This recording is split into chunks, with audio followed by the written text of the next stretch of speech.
is your votes, and you saw it on the map right there. Millions of tweets, 56 million of them from the 1st of January this year to May 12th, which was the final day of voting. I have with me Raheel Khurshid of Twitter India. He's the head for news and government at the organization, and he's here to help us understand all the data that you've generated as a viewer on Twitter. And what we're going to do right now is look at just some of that. We want to start with the 5 most searched things on Twitter. Let's get that list up on our graphics right now. So these are the 5 most searched terms. Number 1, by far, Narendra Modi, 113,000 searches for him. Aam Aadmi Party and BJP sharing the 2nd and 3rd spots with 78,000 tweets. Varanasi, which is where Modi fought Arvind Kejriwal, which is number 4 on that list with 76,000 searches. And right at the bottom of that list with 35,000 searches is the hashtag Always with Congress, obviously for the Congress party. And I want to ask you a question. You have 3 items in this list, Raheel, which suggest very clearly links to the BJP. An early start by them on Twitter and their followers, and that's helped them over here.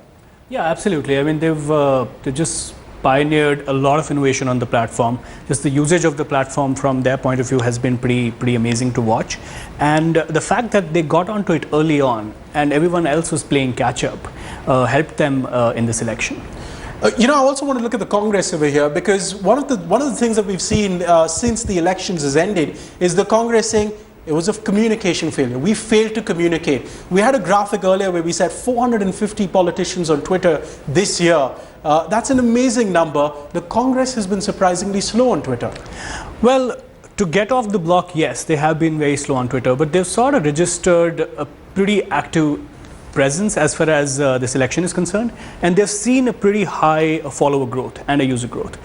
Towards the end of the election, towards the middle of the election actually, they again started using Wine, they started engaging with people and so on and so forth.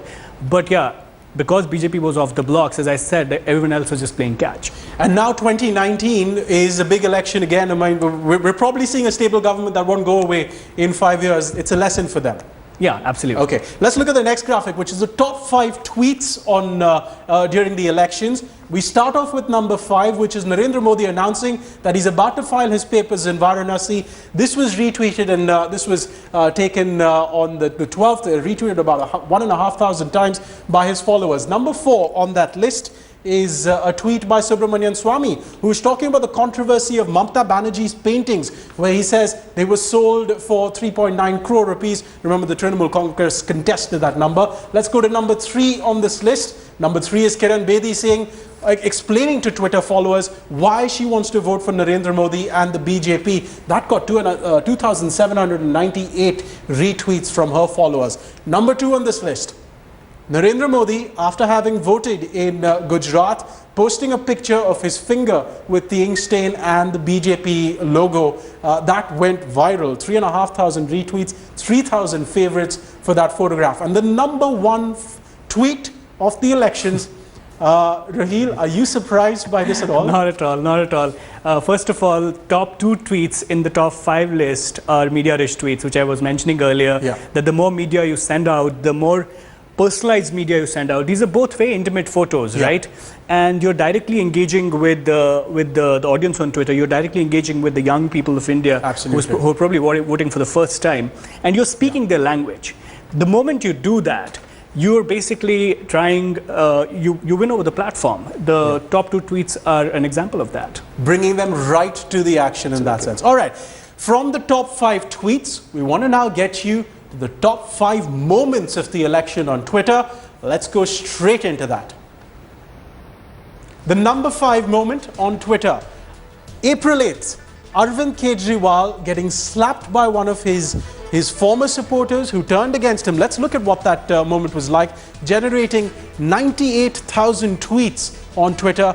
That moment right there, someone garlanding him and then assaulting him while he was traveling on his Jeep.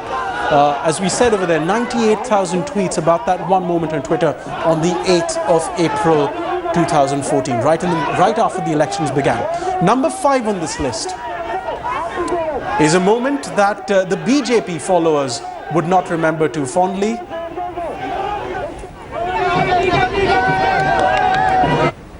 Number 4 on this list, the BJP followers not remembering this too fondly, is the Election Commission cancelling Narendra Modi's Varanasi rally, generating more than 1 lakh tweets.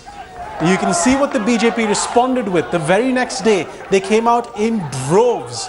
Supporters all over the town protesting against the Election Commission's decision, and our drone cam from the Election Express capturing those shots quite beautifully as the BJP leaders made their way to Varanasi. And you can see Narendra Modi right there on one of his rallies.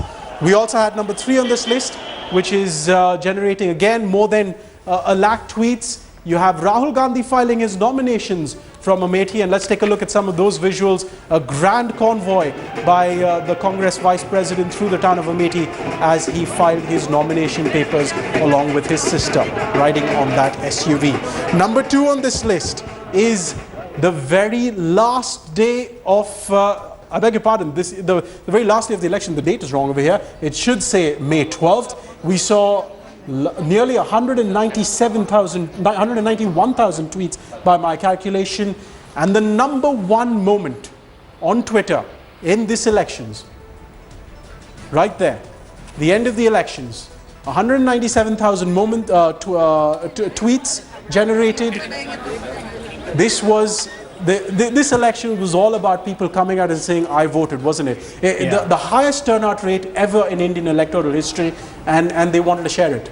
No, absolutely. This election has been fascinating to watch. So many people coming forward and such a long election, and then expressing interest in mobilizing what they felt, in just visualizing what they felt, and using social media to communicate very, very effectively that they're in it and they're in it completely. And it was brilliant to watch that from a Twitter point of view. Like our whole team, like Rishi, Pratiksha, Anish, Ravi, and Arvinder, we've sort of been on the fringes. Like this election has taken our breath away in that 56 sense. million tweets, I can understand, and that map capturing every single one of them, if we can get a camera across onto that map in just a minute. But Raheel, it's been fascinating, the data that you've been sharing with us.